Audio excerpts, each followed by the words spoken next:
If you have a ton of craft supplies and you like to craft, hear me out. Instead of doing this idea of putting books in a mailbox, why don't we put craft supplies in mailboxes?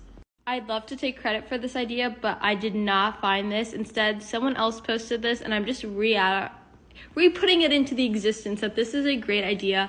If you crochet and you have like scrap yarn, I feel like this is one great way to get rid of that scrap yarn that you don't want. So if you can encourage people to take some yarn and leave some yarn.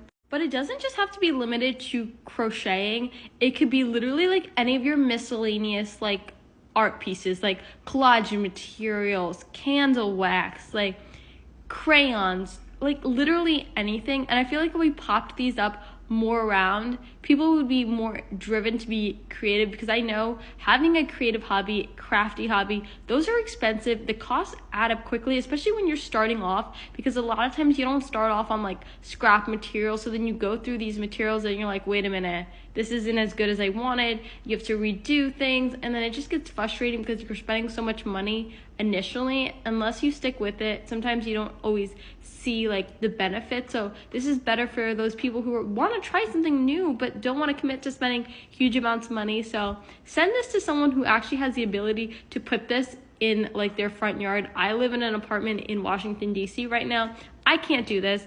I would love it though if someone did do this.